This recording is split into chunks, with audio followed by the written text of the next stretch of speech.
Welcome to Wintrust Financial Corporation's fourth quarter and full year 2023 earnings conference call. A review of the results will be made by Tim Crane, President and Chief Executive Officer, David Dykstra, Vice Chairman and Chief Operating Officer, and Richard Murphy, Vice Chairman and Chief Lending Officer.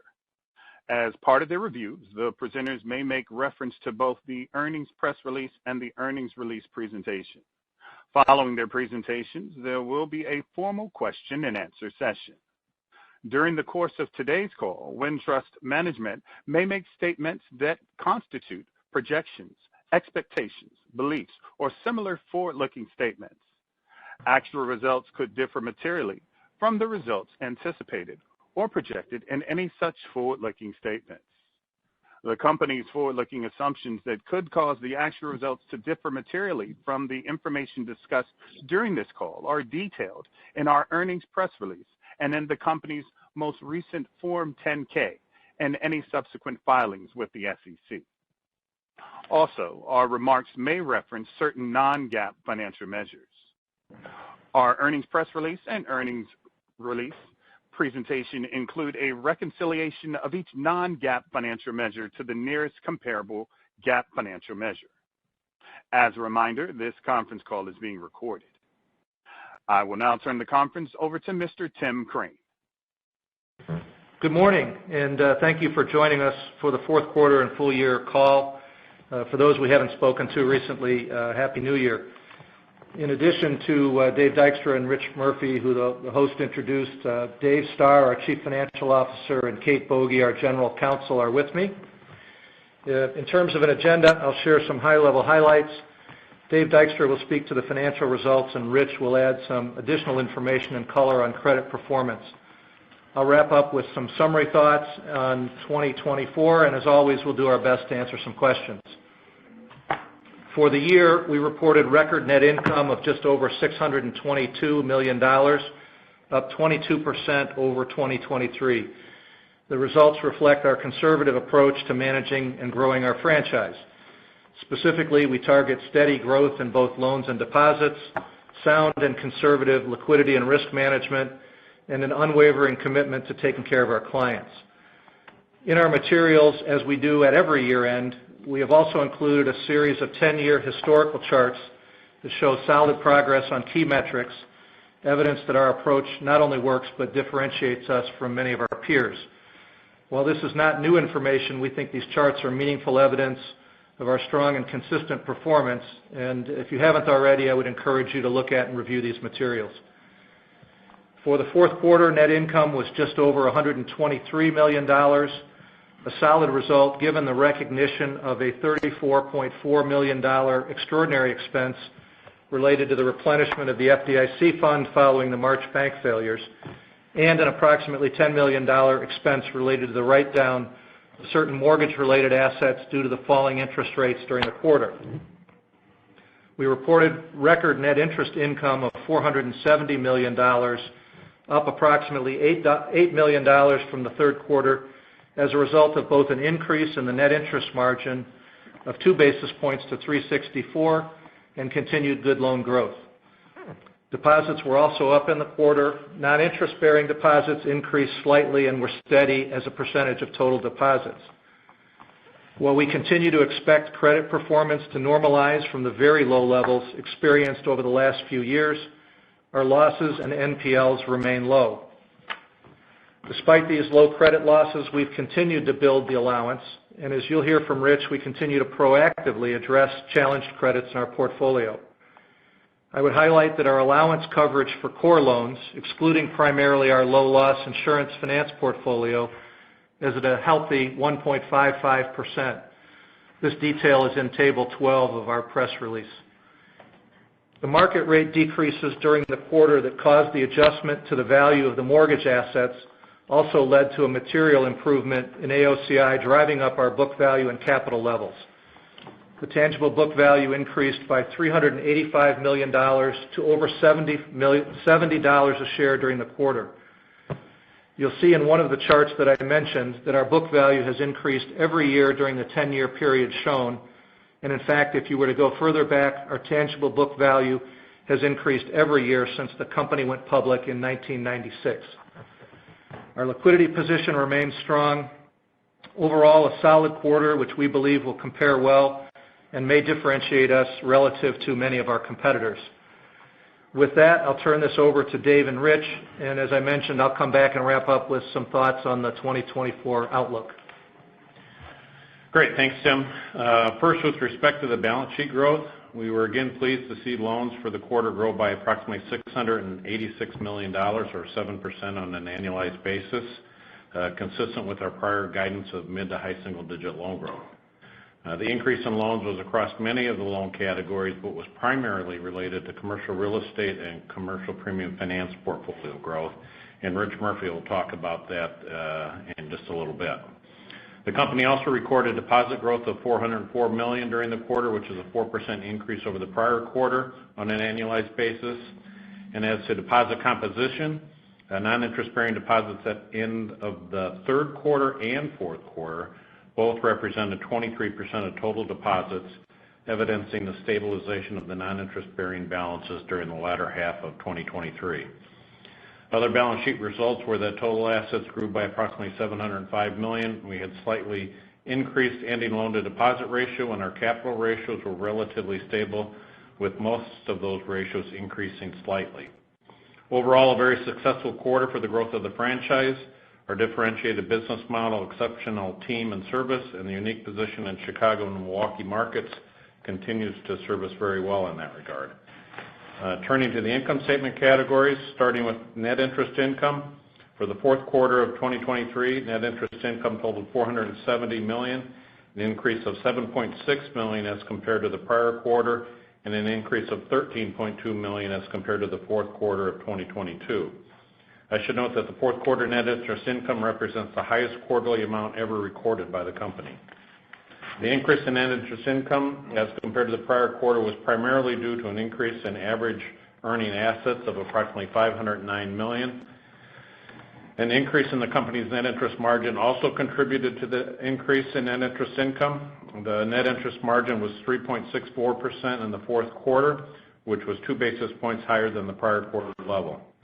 Accordingly, as we discussed on prior calls, our balance sheet composition, structure, and repricing characteristics provided for a relatively stable net interest margin during the quarter. And based on the current interest rate environment, we believe we can maintain our net interest margin within a narrow range around the current levels during the first quarter of 2024 and beyond in 2024, assuming the rates stay roughly the same. I'd also like to note that total loans as of December 31st were $770 million higher than the average total loans in the fourth quarter, which obviously provides us with some momentum into the first quarter of 2024. The combination of the expected balance sheet growth and relatively stable net interest margin should allow for further growth of our net interest income in the first quarter of this year. Turning to the provision for credit losses, Wintrust recorded a provision for credit losses of $42.9 million in the fourth quarter. This is up from a provision of $19.9 million in the prior quarter, but actually down from the $47.6 million of provision recorded in the year-ago quarter. The higher provision expense in the fourth quarter relative to the third quarter was primarily a result of higher net loan growth during the quarter, a slightly higher level of net charge-offs, and some deterioration in the forecasted macroeconomic conditions, primarily wider forecasted BAA credit spreads and forecasted depreciation in the commercial real estate price index. Rich will talk about the credit and loan characteristics in just a bit. Regarding the other non-interest income and non-interest expense, total non-interest income totaled $100.8 million in the fourth quarter, which was down approximately $11.6 million when compared to the prior quarter. The primary reason for the decline was related to $20 million less of mortgage banking revenue. Relative to the third quarter, mortgage revenue had a $9.7 million unfavorable change in net valuation adjustments from our mortgage servicing rights assets and certain other mortgage-related assets that we hold at fair value. Those declines were really due to a decline late in the fourth quarter in the mortgage rates and accelerated prepayment speeds. We also experienced a $7 million decline in production revenue due to seasonally lower volume and compressed gain on sale margins. But I think it's interesting to note that although our production revenue was lower than the prior quarter, it's actually higher than the fourth quarter of the prior year, which is encouraging for us. We are also encouraged that with the lower rate environment that our application volume is ticking up early in 2024 thus far. Albeit still at low levels, we are seeing increases over application volumes that we were receiving in January of last year. And application volumes that are slightly up from December of 23. There was a variety of relatively smaller changes to the other non-interest income categories as shown in the tables in the earnings release, but those changes were not unusual and in the aggregate resulted in an increase in the non-mortgage related categories of approximately $8.3 million from the prior quarter. Turning to non-interest expenses totaled $362.7 million in the fourth quarter and were up approximately $32.6 million from the prior quarter. The primary reason for the increase was the negative impact of the $34.4 million special assessment by the FDIC to pay for the two of the bank failures that occurred earlier in 2023. The remaining variances in non-interest expense, both positive and negative, offset to a relatively small reduction in non-interest expenses from the prior quarter of just under $2 million. In summary, it was a very solid quarter in our view, with good loan and deposit growth, a stable net interest margin with a steady outlook, a record level of net interest income, and a continued low level of non-performing assets. We feel like we've managed well through a somewhat turbulent period in 2023, delivering net income that was a record for any full fiscal year in the company's history, and we have a positive outlook for continued growth in assets, revenue, and earnings. And although it's easy to get caught up in looking at the quarterly results, I think it's also instructive to occasionally look back over time. As Tim referred to, we included some 10-year charts in the earnings release that I think provide some impressive evidence that our approach to running the business has provided for consistent growth in loans, deposits, earnings, and tangible book value per share over an extended period of time, all while managing credit risk very well. We'll work hard to continue those trends in 2024 and beyond and increase shareholder returns. So with that, I'll conclude my comments and turn it over to Rich Murphy to discuss credit. Thanks, Dave. As Tim and Dave noted earlier, credit performance continued to be very solid in the fourth quarter from a number of perspectives. As detailed on slide 7 of the deck, loan growth for the quarter was $686 million, and similar to the third quarter, this growth was driven by a number of factors.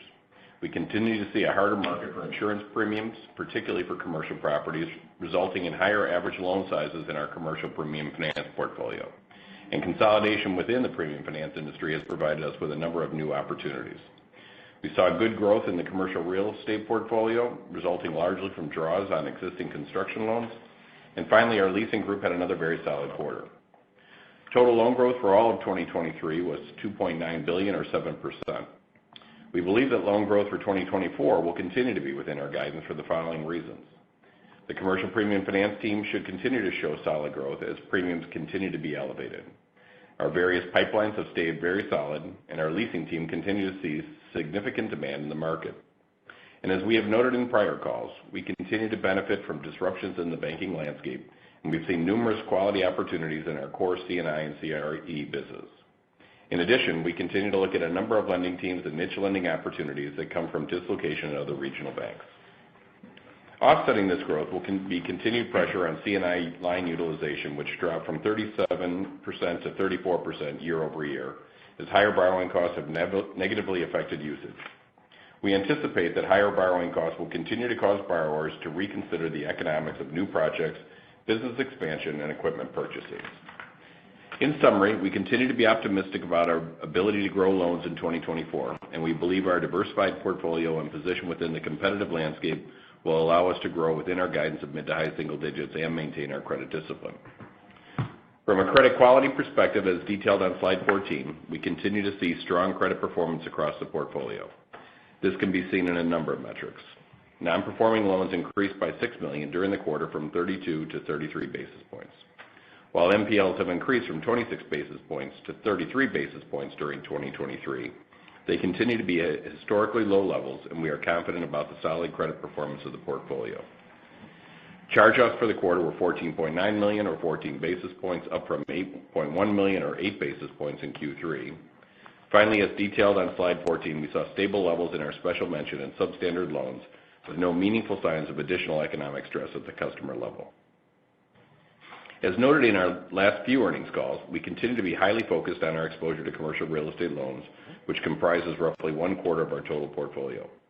Higher borrowing costs and pressure on occupancy and lease rates are cause for concern, particularly in the office category, as we've noted before. On our second quarter call earlier this year, we noted that we were very focused on a subset of office loans, which are secured by co-working properties. At that time, we had sold a portfolio of approximately $17 million, which reduced our total co-working exposure in half. During the fourth quarter, we saw an increase in CRE NPLs of $17.4 million, which was largely due to a downgrade of a single co-working loan to non-performing. It is important to note that the underlying loan is current and has been previously identified as a potential non-accrual due to cash flow issues. We continue to work with the borrower to determine the most cost-effective strategy going forward. On slide 18, we have updated a number of important characteristics of our office portfolio. Currently, this portfolio remains steady at $1.4 billion, or 12.8% of our total CRE portfolio, and only 3.4% of our total loan portfolio. Of the $1.4 billion of office exposure, 42% is medical office or owner-occupied. The average size of the portfolio loan in the office portfolio is only $1.4 million, and we continue to have only 5 loans above $20 million in this category. We continue to perform reviews regularly on this portfolio, and we stay very engaged with our borrowers. As mentioned on prior calls, our CRE credit team regularly updates their deep dive analysis of every loan over $2.5 million, which will be renewing between now and the end of the third quarter of 2024. This analysis, which covered 82% of all CRE loans maturing during this period, resulted in the following. Approximately 1/2 of these loans will clearly qualify for a renewal at prevailing rates. Roughly 35% of these loans are anticipated to be paid off or will require a short-term extension at prevailing rates. The remaining 14% of these loans will require some additional attention, which could include a pay down or a pledge of additional collateral. It's important to note that the previously mentioned loans secured by co-working space had been identified during our prior deep dive analysis. We have back-checked the results of these tests conducted during prior quarters and have found that the projected outcomes versus actual outcomes were very tightly correlated, and generally speaking, borrowers of loans deemed to require additional attention continue to support their loans by providing enhancements including principal reductions. Again, our portfolio is not immune from the effects of rising rates or the market forces behind lease rates, but we continue to proactively identify weaknesses in the portfolio and work with our borrowers to identify the best possible outcomes. We believe that our portfolio is in reasonably good shape and situated to weather the challenges ahead. That concludes my comments on credit, and I'll turn it back to Tim. Great. Thanks, Rich. To wrap up our prepared remarks, we continue to believe that we are well-positioned, perhaps uniquely well-positioned to take advantage of the current environment with our diverse businesses. Over the last several quarters, we've taken steps to achieve an interest sensitivity position much closer to neutral. You can see some specific data on Table 8 in our press release. While we don't believe that rapid rate cuts are warranted at this point, we are assuming that there'll be 3 25 basis point rate cuts in 2024. With that assumption, as Dave mentioned, our net interest margin will be reasonably stable in a narrow range around the current level for the near term. More interest rate cuts above and beyond the 3 we've assumed would slightly pressure the margin, but would also likely result in more favorable economic activity as an offset. For example, improvements in our mortgage business and growth in commercial line utilization, which Rich mentioned is at currently very low levels. So to reiterate our prior comments, our target is to continue to grow loans in the mid to high single-digit range in terms of a percentage and to fund the loan growth through deposit increases at like levels. Our pipelines remain solid, and as Dave mentioned, we experienced strong growth at the end of the fourth quarter, which represents good momentum going into the first quarter of 2024. Overall, we're pleased with the 2023 results, and we're encouraged about where we start 2024. I know there'll be some questions, so at this point I'll pause and we can turn it back to the host. As a reminder, to ask a question, you will need to press star 11 on your telephone. Again, that's star 11 on your telephone to ask a question. To remove yourself from the queue, you may press star 11 again. Please stand by while we compile the Q&A roster.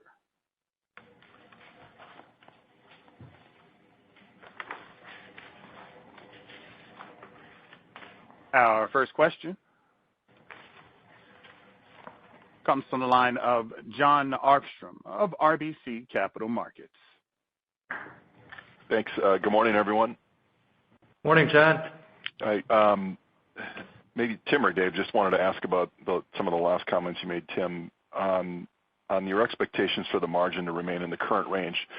Can you talk about what you guys are doing to protect the margin around these levels? I think about your loan growth guidance and the net interest income growth potential. It seems a little better than peers, particularly your loan growth, but just talk about how you're protecting the margin and your confidence that we can, maintain the current range, absent greater than 3 cuts. Yeah, and thanks, John. And Dave can add to this. We've talked about the fact that we've got an asset-sensitive loan book that continues to reprice. And at this point, the repricing in our loan book is closely correlated to what we're seeing in terms of the increase in deposit costs.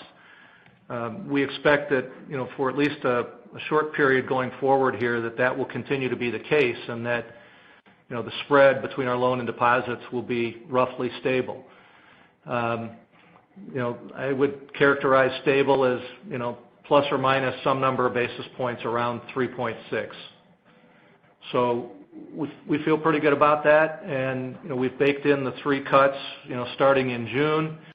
If those cuts are either deeper or more, then I think we've got probably some pressure on the margin, but an offset in other parts of our business. Yeah, another thing to focus on, I think that's true. The structure of the balance sheet also helps too. The premium finance book, which is a third of our portfolio, sort of lagged on the way up, but if rates go down, it also lags on the way down. So there's benefit to us there, as you know, and as we've disclosed in the materials, we've got over $6 billion worth of interest rate derivatives that will also assist us if rates fall down. So we were patient on when rates went up to allow the margin to expand, and as we hit the upper threes, we felt like we should reduce that asset sensitivity and lock in the rates through balance sheet management and derivatives. And we've tried to become relatively neutral on that rate now, just by using both the structure and the derivatives to be somewhat neutral here. So. Competition's out there, so it'll depend on what the competition does with loan and deposit pricing if rates move. But right now, the way we look at the world, we think we can hold it pretty tight. Yep. Okay. That's helpful. Just one more revenue question just on mortgage. You touched on it, but obviously a tougher revenue quarter for mortgage, and I get it. But I think what you're saying is, originations look good, spreads were depressed, and if we don't have the same headwinds on the MSR, maybe we can repeat the kind of quarter that we saw in the first quarter of 23. Is that fair, Dave? Maybe even potentially a little better? Yeah, I think that's pretty accurate, John. Our production revenue was, down about $7 million, to about $7 million of production revenue, but that was higher than about $3 million of production revenue in 2022, and we had, $8 to $9 million of production revenue in 23. So what we're seeing is right now, at least through the first part of January, applications are ticking up. Again, not wildly, but they are up from December and November, and clearly they're up from where we were in January of 23. So I would expect that revenue would sort of get back to those levels based on what we know right now. Again, it's not going to be a spike up, but I do think we're going to sort of return to where we've been in the previous few quarters. And then hopefully that, if the spring buying season hits, that mortgage rates are down a little bit, and hence one of the reasons some of the MSR values declined a little bit. But hopefully that decline in rate spurs a little bit of additional home buying activity come March and April. Yeah, it'll be interesting to watch. Just a little rebound would be good, though. I agree on that. So, okay, thanks a lot, guys. I appreciate it. Thank you, John. Thank you. Please stand by for our next question. Our next question comes from the line of Chris McGratty of KBW. Hey, good morning. Hi, Chris. Hi, Chris. Maybe a question for Rich. I mean, you guys have in the past fourth quarters, I would say proactively built the reserve when things are still good. Given where your reserve sits today, I guess can you just speak to the potential need or desire to build reserves additionally in early 2024, or is this just kind of a get ahead of it and build it while you can? You know, CECL doesn't necessarily work that way. I mean, yeah. So, I mean, if you were asking me how the provisioning should work, it would not necessarily result in the same things that we're getting out of the CECL models. Because, you know, as Dave pointed out, I mean, the BAA spreads, you know, the way they reacted definitely affected what we had to do in the fourth quarter. You know, there's just the loan growth affected it. You know, it not necessarily what Rich Murphy thinks about the quality of the portfolio. I do think that, you know, what we've done, as you point out, you know, at the end of last year, this year, you know, was pretty material, and I think we have put ourselves in a very good position going forward. And if CECL works like it's supposed to work, we're actually pre-funding the losses that, you know, should accumulate down the road. So I feel really good as to where the allowance is given the shape of our portfolio right now. Okay. And Chris, I can maybe chime in a little bit. I think if you look at it sort of globally, without getting too far into the weeds, you know, if you look in the presentation, you know, our criticized assets that we have a special mention in substandard and good, you know, those percentages held very stable. You know, charge-offs were still low at 14 basis points, a little higher than second quarter, but still pretty low. And we had a little bit more growth in the quarter. But, you know, all those things weren't too different quarter to quarter. So as you look at that increase, I think most of that is the macroeconomic factors. And the biggest one that impacted us in our models, and everybody uses different factors for, you know, their modeling, but the BAA credit spread has a high correlation to many of our loan lines that we model for, and that spread over the eight quarter period that we look at going out expanded quite a bit, which had a big impact on our provisioning. So if the soft landing thoughts gain traction, and the consensus view amongst the economists out there are that those spreads should tighten in, then we should see some benefit going forward. But in the fourth quarter, it was worse than the third quarter, and it really generated the extra reserves. Thanks for the Okay, that's great color. Thanks. Just I know some banks have disclosed which of the Moody's scenarios and the S4, S2 what they weight. Can you remind us if you've communicated like what scenario is currently factored or the weightings of the scenarios? Yeah, I mean, well, we look at all the Moody's factors. We also look at some, you know, blue chip, other sort of consensus forecasts that are out there. But we are using the baseline scenario of Moody's, but you know, various factors out of that baseline scenario. Okay. Maybe just one more, and I'll hop back. The capital outlook, mid to high single digit balance sheet growth. You know, your ROE can certainly support more growth. How do we think about perhaps other uses of capital in 2024? Any thawing in M&A conversations? Is that something you would consider? Any color on capital use would be great. Thanks. Yeah, well, the straightforward part is that, as you said, the earnings of the company should support the loan growth. That's been the case for several quarters now, but, you know, it isn't a long-term trend for Wintrust where, you know, typically we've needed to add capital. To the extent, you know, one, we continue to build capital, that's good. And on the M&A front, I would say that the conversations are, you know, still active, but, you know, there's also not a lot of activity. And I don't know that others who might be in a position that's better to talk about that would think that there's going to be a short-term change there. Clearly the rates coming down have helped the AOCI situation for a number of people who, had impaired either loan books or securities portfolio. But we've been acquisitive in the past. I think we may be in the future, but we're disciplined about it. Great. Thank you.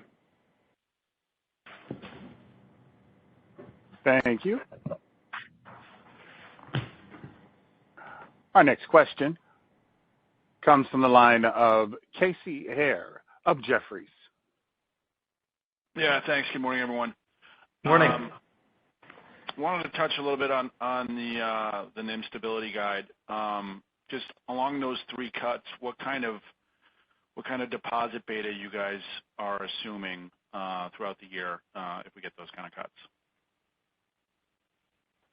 Yeah, well, I think generally we're believing that at this point that if the Fed cuts 25 for the non-CD term CDs that are fixed, that we should be able to reduce the rates fairly quickly by 25 basis points.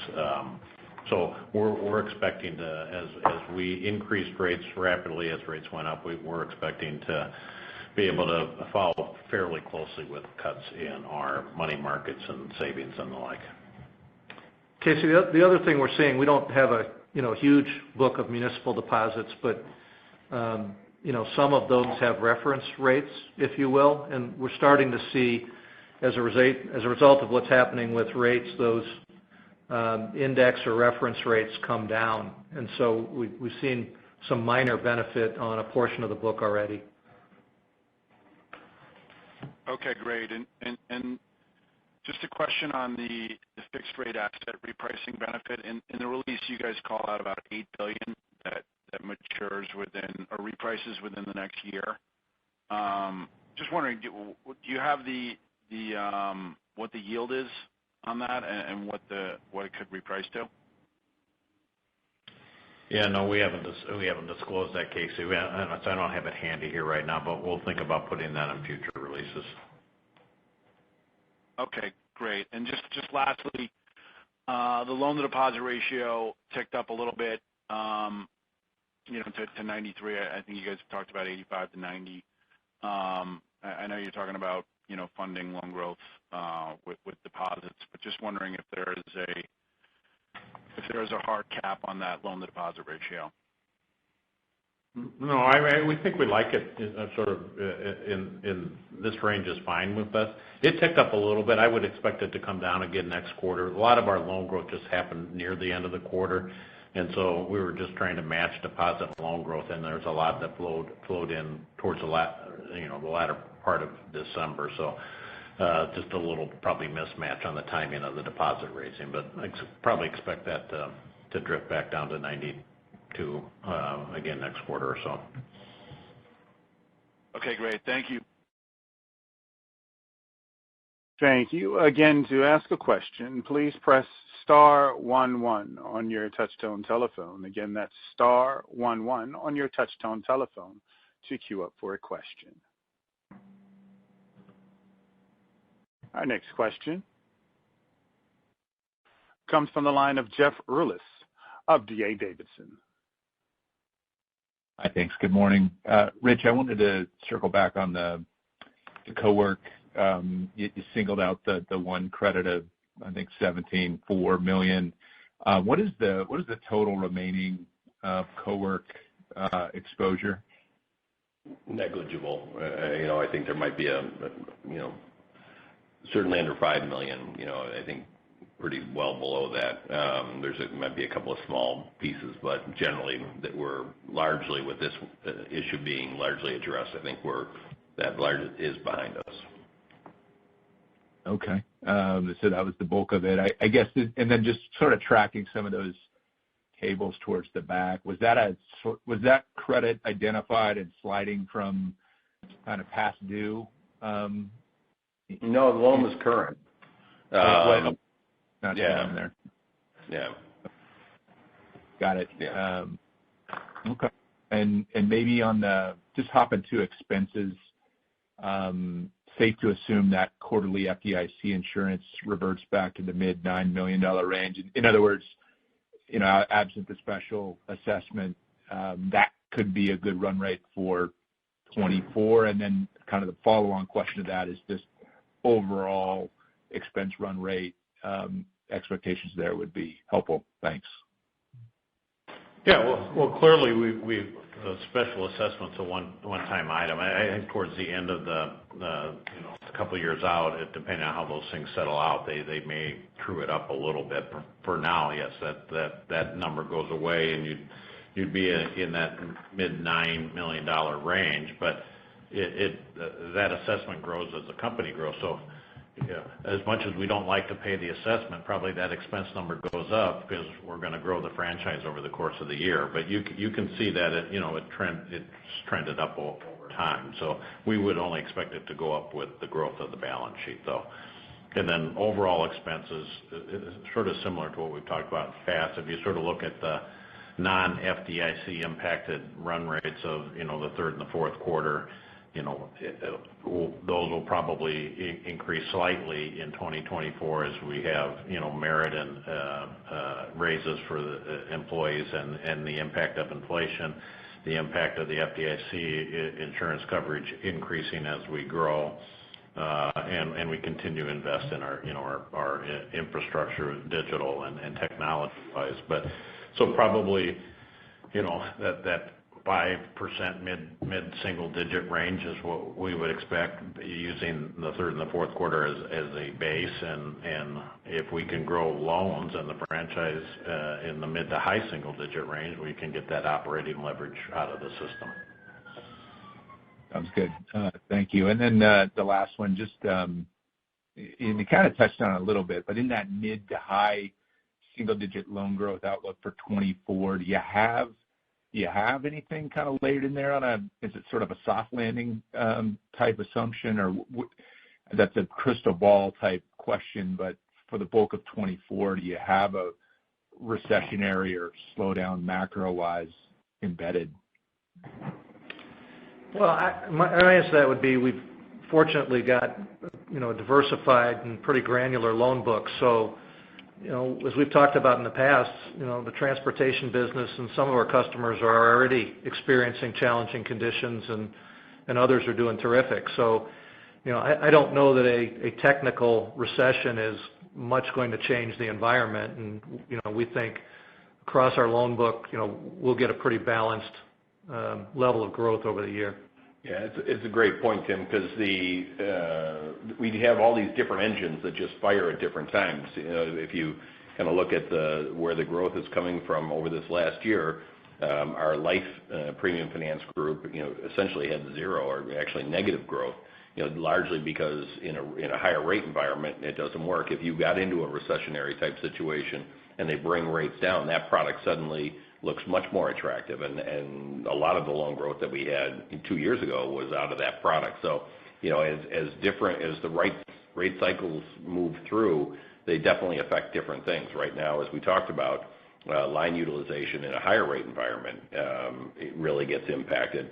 As rates come down, you're going to see the opposite effect. So I think there's going to be some cyclicality, but it's just going to affect different products at different times. So, we stay pretty committed to that mid to high single digit growth forecast. Okay, I appreciate it. Thank you. Please stand by for our next question. Our next question comes from the line of Brandon King of Truist. Hey, good morning. Morning. So I had a question on the deposits. I noticed most of the growth in the quarter came from money market and savings accounts. And I'm wondering if, is that the expectation going forward where we'll see most of the deposit growth? Well, we think the mix is somewhat stabilized, but with these higher, rates than we had, a year or 18 months ago, clearly the interest-bearing products are more attractive to our clients. And so I think you're going to see money market and CD growth that you wouldn't have seen a couple of years ago. And we're working hard and hopeful that the non-interest bearing portion continues to stay reasonably stable around 23%.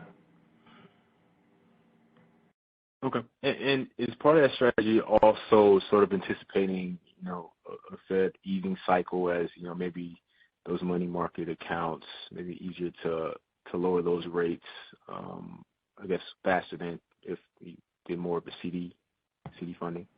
Well, I think what you said is correct, that the money market accounts would probably move more quickly than some of the other interest-bearing products. But we offer a wide set of options to our customers, and they select what they believe to be the best fit for them. So we are seeing more CD-related activity as you can get rates in the 5% range. Whether that'll continue as rates come down, you may get people trying to kind of lock in those levels. Okay. And then another question. I know I appreciate the commentary on the reserve increase, but I did notice the reserve increase was primarily driven in the C&I category. So I just wonder if you could speak to just the health of your C&I customers and the credit trends there, as opposed to a lot of attention is on CRE these days. Yeah, I think a couple of things that I would point to. One is as we noted earlier, that the level of classified assets remains pretty consistent. So we try to be very proactive on our risk ratings, and if you start to see special mention classified assets start to move up, I think that would be a pretty direct reflection. But more anecdotally, we spend a lot of time talking to our customers about where their business is at.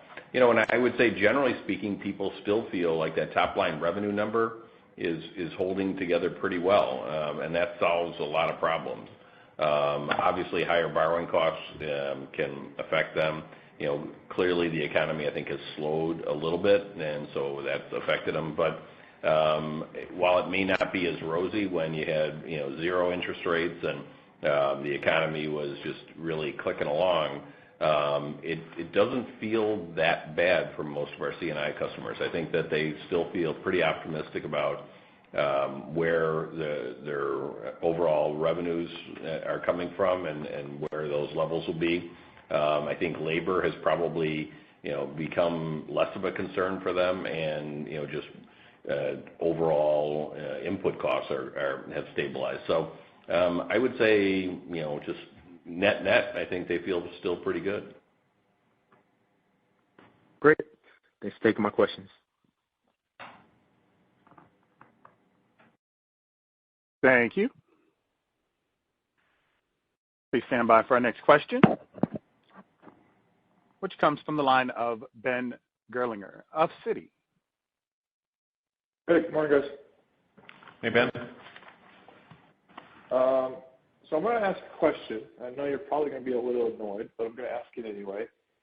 So when you think about 2024, what I'm getting at is kind of mid-single digit, maybe upper middle single digit loan growth, deposit growth. It's called a flat margin at the like what you said, if 3 cuts, kind of the 360 range. If the market has a little bit more, probably see a little bit pressure on that. And that's largely just because of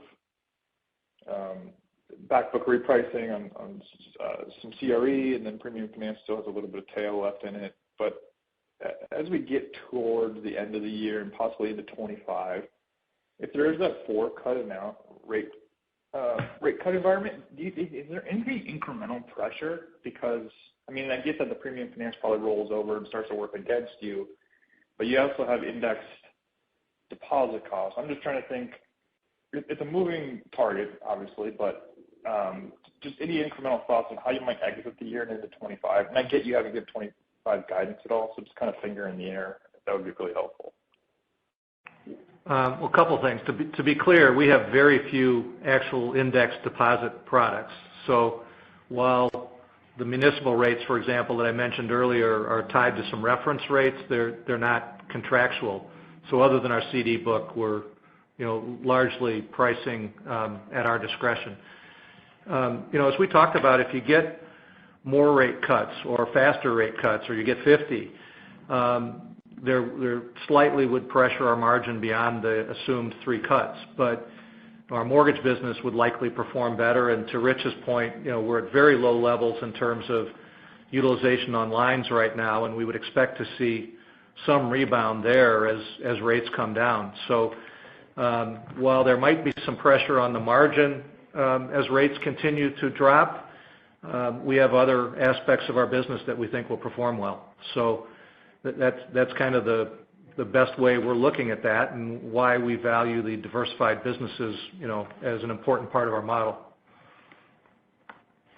Yeah, no, that's a great color. It's a great point too, that the fee income aspect will definitely kind of pick up some of the slack, or if not all the slack goes the softer spread revenue. Can you just remind us any sort of kind of efficiency ratio on mortgage? I get that we haven't seen a robust mortgage market. I'm just trying to think, like, if that does start to turn back on, expenses are also obviously going to go up as well. I'm just trying to match the two if we do see a rebound in mortgage. Yeah, I mean, it sort of depends on, how hot the market gets and how wide gross margin, gain on sale margins are. But I generally think of the efficiency ratio in the mortgage business as being about an 80% efficiency ratio business. So. Gotcha. That's really helpful. Appreciate the color. It looks like you guys have a kind of just a pure growth horsepower year. It's good that the margin should stay roughly flat. So I'm looking forward to it. Thanks, guys. Yep, thanks. Thank you. Our next question comes from the line of Terry McEvoy of Stephens Inc. Hi, good morning. Dave, and I'm pretty sure it's in the appendix, but what are the hedges costing you each quarter? I have like $24 million comes to mind, but do you have that number handy? And what is that? What would that be if we get 3 rate cuts, and when does that turn from a headwind to a tailwind? Yeah, well, so I think it was about 19 basis points of impact to the margin, and it's about $8 million a month, so $24 million a quarter. Right now, if SOFR moves one way or the other, that would change that. But we put a slide in our presentation deck that gives all the details of what the particular strike rates are. But we're receiving fixed and paying variable. So if SOFR goes down at all, even though we may not hit the strike rate, we'll get benefit because we'll pay less. So that $24 million a quarter, if SOFR comes down, will decline by what we pay by 25 basis points. So it's effectively locking in $6 billion worth of our variable rate portfolio into more of a fixed rate scenario that are SOFR based. Thanks for that. And then, how are you using loan modifications within commercial real estate, and how are you defining a market rate if you are using modifications? Yeah, I mean, modifications are a part of the business, So, but we don't. If a loan is seriously affected by lease rates or vacancy or rising rates, I mean, you can't just hide a problem with a loan modification. So, similar to the one that we just identified, that loan's current, but at some point, you have to look at that and say, is there really going to be the opportunity to, change the income stream or change the cash flow with a modification? Generally speaking, you really have to be honest, and the borrower and the bank have to be honest about, whether that's going to solve the problem. In a case like that, it's so challenged that it's not. So we do use modifications, but it's really got to be a situation where it's the difference between the targeted policy-driven cash flow coverage, and the actual cash flow coverage are relatively close, and you're just working with them to maybe extend amortization a little bit or something like that to give them a little bit of relief to bridge the gap. But generally speaking, I mean, we don't use modifications all that often, and when we do, we're pretty much, the interest rate is pretty much a market rate. Great. Thanks for the color there, and thanks for taking my questions. Thanks, Barry. Thank you. Please stand by for our next question. Our next question comes from the line of Brody Preston of UBS. Morning. Hey, good morning, everyone. I just wanted to get a little bit more granular, Dave, on the loan yields. I understand the margin commentary that you gave, but wanted to kind of ask you, just given the premium finance books, how you'd expect the loan yields to trend in the middle part of the year, just given the moves in the 1-year CMT that have already occurred.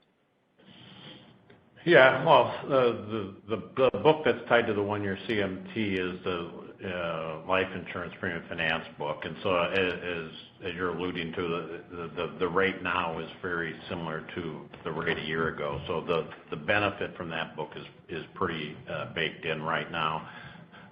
So the repricings on those should stay relatively the same. The commercial premium finance book, however, is still repricing over time, and although those are not indexed to the prime rate, that they have pretty good correlation to the prime rate because we generally are adjusting our rates when the Fed is adjusting, and therefore, most people are adjusting prime. And if you go back a year, prime was 7.5% at the end of 2022 and 8.5% at the end of this year. So there's another 100 basis points of repricing on that portion of the book. And then we have the fixed rate commercial real estate loan book that we have out there. Some of that will reprice too. Got it. And the stuff that's fixed rate, that's not the like premium finance related at all. How much of that, do you expect to reprice on a quarterly basis over the next year? Well, we've got $8 billion in total, but if you look at that, the big portion of that is our premium finance portfolio. It's $6.8 billion, so we got another $1.2 billion of commercial and commercial real estate type of loans that will reprice over the course of the year. And I'd probably just say it's ratable. I don't think we have any seasonality per se to that portfolio.